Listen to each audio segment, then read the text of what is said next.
All the favorites win on Saturday. Yeah. Who should make it? Oh, gosh. Oh, gosh. Can I start by saying there's not a good answer? You can say that. There really isn't. This is one of fair. This is one of my problems with the playoff at 4, and this is one of my problems with the conversation of expanding it to 8, because the arguments get watered down and less compelling the further down in the rankings that you go.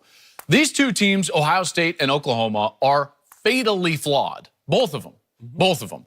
OU's defense is right now putrid.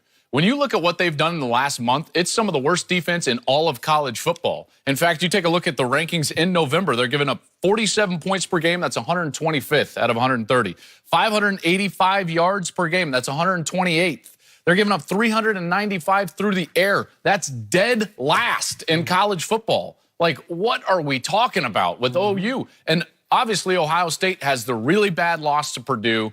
Their defense had not played very well until all of a sudden at times last week against Michigan. So two very fatally flawed programs, which comes down to this then. If they both play exactly how they've been playing all year, I think Oklahoma's resume will be a touch better than Ohio State's, and then they'll go to the playoff. Great. Just because they have a better loss in kind of a close game in a neutral site to Texas, and they would have a chance to avenge that loss to Texas in the Big 12 championship. Okay, Skip. I mean, you lose by 3 to your rival, or you lose by 29 to an unranked team that just became bowl eligible. Now, if you beat Northwestern in the Big Ten championship, guess what? Northwestern lost to Akron. Really? Are we going to be impressed with Ohio State's resume? They gave up 51 to Maryland, who just scored 3 points against Penn State. But you want me to go goo-goo gaga over that? And we keep talking about Oklahoma's defense. You know, Ohio State's not like Alabama. You try to make it seem like they Bama. They're not, because they gave up 51. They had a 300-yard pass and almost a 300-yard rusher against Maryland. Yeah. Everybody, with the exception, again, you and khaki pants knew and Joel knew Michigan was overrated. Joel knew it. Yeah. Yeah, I've been trying to tell Joel.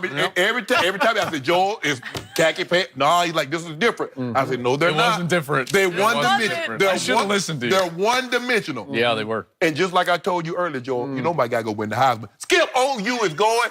He don't. See, your argument is so flawed because if you put OU in the playoffs, then Kyler Murray should run away with the Heisman Trophy. Run away with it. You just disqualified your argument for Tua. You realize that? That's a good point. Thank you. Case closed. Kyler wins the Heisman. Thank you, Shannon Sharp. Appreciate that. Let me tell you why Skip doesn't want OU to go. Let's see. Because he knows they'll be the 4th seed, and he don't want him to see Bama. Yeah. He don't want to see old St. Nick. I already told you what would happen.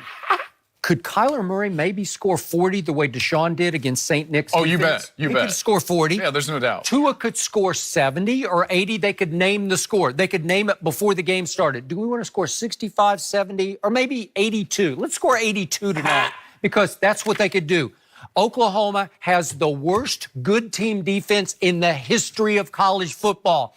They set records on offense, yards per play. It's an all-time record that they set. Kyler Murray is the Heisman Trophy winner because of what they've accomplished in spite of their defense. 47 points a game that they've allowed through the last 5 wins. What? That's almost impossible to do. It's incredible. Yeah.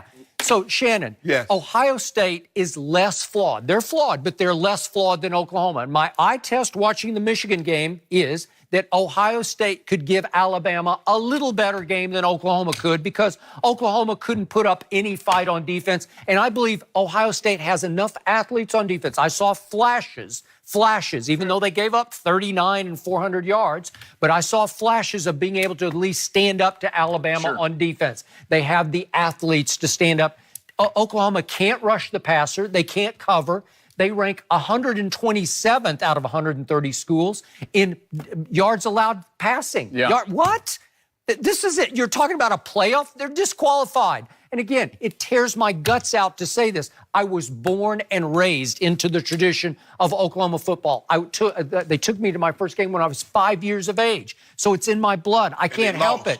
And they lost to Notre Dame. It ended the 47 game. I know. Bad luck. I know. I got blamed for it. Bad luck, Bayless. My grandfather drove home. He was furious at me. It's your fault. What? Yeah. That damaged me for the rest of my life. Here's what- That's why I am what I am. Let me paint a scenario real quickly on Saturday, because I'm going to go back to 2014. Remember, there was a mess going on in the Big 12. Co-champions, TCU and Baylor. Who was the real Big 12 champion? And what did Cardell Jones and the Ohio State Buckeyes do that night? Yeah. They went out and beat Wisconsin 59-0. 59-0. So, to your point, if Ohio State can prove that they have fixed some of their flaws, right? We know that they're flawed. Yes. You brought it up, and we all know the numbers. Maryland, Anthony McFarland, a freshman running back, goes for 298. It was absurd how that defense played. However, if OU gives up 45 again, like they do, it seems like every game here this last month of the season, and Ohio State were to win, sake of argument, 59-0. Okay. I think that the committee might put the Buckeyes in at that point, saying that we've seen a better version of Ohio State. We've seen them reach their potential, and we've seen Oklahoma regress during the course of the season. I think that those people would do that. Here's another interesting fact, and you just got to hear me out on this. This committee is made up of 13 people.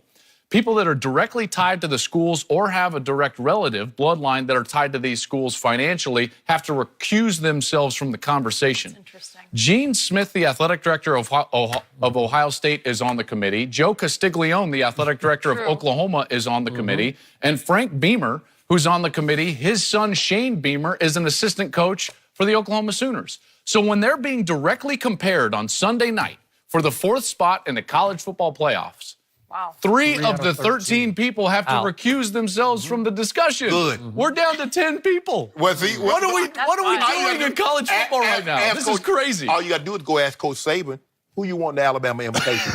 Let's get his take. But, Jordan, if you don't mind me asking, Jordan, I know you follow the Big 12 real close, real close. Yes. Can you tell me the defense that's not giving up 40 points in the Big 12? I can't give you that one. Kyler Murray's disqualified. Because if every defense is doing exactly what Oklahoma's doing, how impressive. Now, Shannon Sharp, I will disagree with this, because every year in the bowl season, the Big 12 goes out there and their defense plays markedly better than they play in the regular season. These offenses in the Big 12 are different. Defensive coordinators will tell you all about that. What Kyler Murray is doing has never been done before in the history of this sport. He's averaging right now over 300 yards passing and over 70 yards rushing per game. If you take away his 4th quarter stats, just take them away, because that's the argument. Tua doesn't play in the 4th quarter. Take away Kyler Murray's 4th quarter stats, and he is dead even with Tua Tagovailoa. And in fact, his total yardage is much higher because of his ability to run. So I'm just saying, I think that this race for the Heisman, if you also include Dwayne Haskins for what he has done over the course of the year, it's really a 3-horse race going into the championship weekend. I don't think that this is set in stone whatsoever. It's not. It's in the 10 Commandments stone. No. Tua got this thing wrapped up. Wait a second. Kyler, 48 touchdowns, Tua 41. Really? Huh, 48 to 41. Shouldn't that be advantage Kyler? But hold on. We keep talking about the 4th quarter. Can we put Tua back in some of those games in the 3rd quarter when Jalen Hurts came in? Can we do that? Sure. No, listen, he's remarkable as well. That's why I wouldn't say it's Kyler Murray's definitely got to be the Heisman Trophy winner. I don't think Dwayne Haskins doesn't. I think that this is an amazing race towards the finish line for the Heisman Trophy. These guys are fantastic players. Dwayne Haskins has put up the greatest passing season in Big Ten Conference history. Tua is doing something that I've never seen at Alabama. He's taken this Alabama team that was a great team and taken them to another level. Kyler is playing better than a Heisman Trophy winner that just won it last year. It's sensational what these guys are doing. I mean, Baker Mayfield went 43-6. How is 37-7 better than 43-6? Because Baker, I just saw Baker do that. What Kyler is doing is much different because, one, the defense is much worse, and his ability to run is a much different dynamic than what it was last year. They gave up 55 to Georgia. So how much worse could it be? Well, it took 2 overtimes. They gave it up. Well, it did. They gave it up. Yeah. And they have a 14-point lead. But Shannon, my God, I'm going to ask you the key question Please here. do. Which team could give Alabama the better game, Ohio State or Oklahoma? Be honest. I'm thinking Buffalo or Jacksonville. Yeah. That's what I'm thinking. Because if you play college football, you don't want to see St. That Nick. wasn't enough. The answer to that question is Ohio State. Clemson. You know it, and I know. Clemson. And Dwayne Haskins is no chopped liver, like you said. I think Clemson. I think Clemson is the only team. You can't answer that question because Clemson. you know the answer. Oh, Tua. You Maybe know, Georgia. Let's telling you, see. We gonna put that thing- I got a hunch about Georgia. Do you? Really? Yeah, Alabama has been basically sleepwalking through the first half in each of their last 2 games, tied at 10 with the Citadel at half, 17-14 in the Iron Bowl at half. Are you if they do that predicting again, an upset? Or? I think Georgia's got a great Whoa, chance. Joe Klatt says Okay. Georgia. On that got a note, great we're That- going to that go would to break shake with things that one up. because Just that telling you. could Alabama will be change in the Alabama invitation. everything. They got a great chance. Don't sleep on the Bulldogs. Joel, see you You're a in hater. Yes, It's going I'll to be be a good there. weekend. All right, so here's the thing. A few more kids these days are being